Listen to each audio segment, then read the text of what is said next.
Stop scrolling, because what you're about to see isn't news, it's a pattern. Right now, as you're watching this, US warships are stopping oil.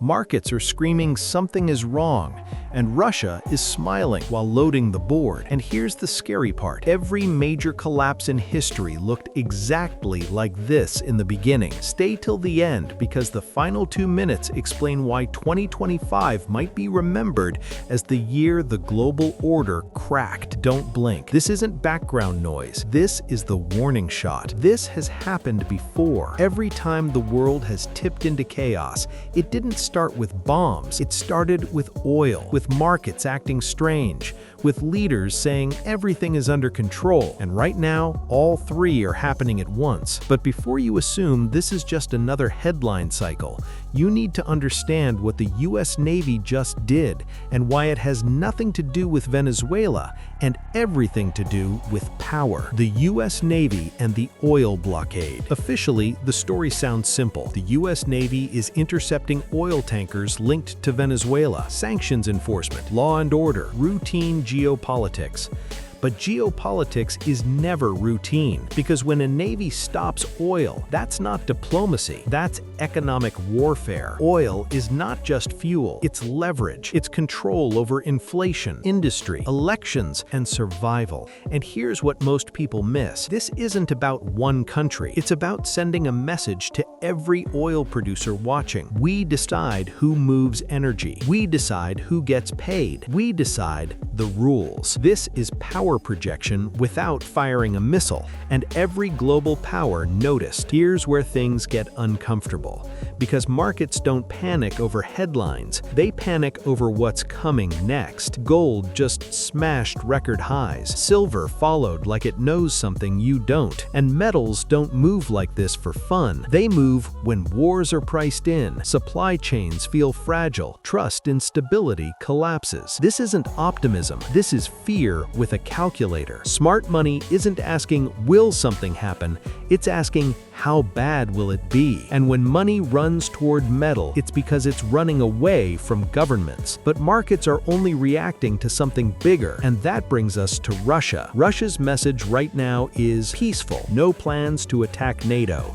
No intention to escalate. Stability is the goal. And if you believe that at face value, you haven't been paying attention to history. Because Russia doesn't shout before it moves, it conditions. Calm statements are not reassurance, they're fog. While diplomacy talks peace, military logistics don't sleep. And here's the chilling pattern. Every time Russia says we're not escalating, the board is already being rearranged. This isn't about invasion tomorrow, it's about positioning for leverage later, when energy, currency, and alliances are weakest. And right now, they're watching the US stretch itself from Eastern Europe to the Caribbean, which leads to the real question nobody is asking. Ask yourself this: why now? Why oil pressure in the Caribbean, market panic in the West, strategic calm from Russia, and global supply chains already strained? Chaos doesn't need coordination, it only needs timing. When systems are stretched thin, a few calculated moves can trigger dominoes, and dominoes don't fall politely. The energy war nobody admits. Energy is the quiet weapon. You don't need tanks if you can spike fuel prices. You don't need bombs if factories slow down. You don't need invasion if people start blaming their own governments. Energy wars don't look like wars until it's too late. And when oil routes tighten, everyone pays. Consumers, businesses, governments, voters. That's why energy pressure is so dangerous. It destabilizes from the inside. This isn't global politics. It's your daily life. Higher fuel costs, more expensive food, weaker currencies, governments making desperate decisions. History shows this clearly. Economic pressure creates political pressure. Political pressure creates instability. Instability creates conflict. And once that loop starts, it doesn't stop politely. Here's the part nobody wants to say out loud.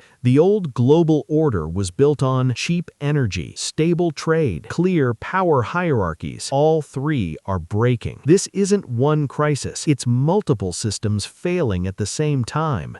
And history is very clear about what happens next. This isn't fear-mongering, it's pattern recognition. The world isn't ending, but it is changing direction. And the scariest part, most people won't realize it until years later.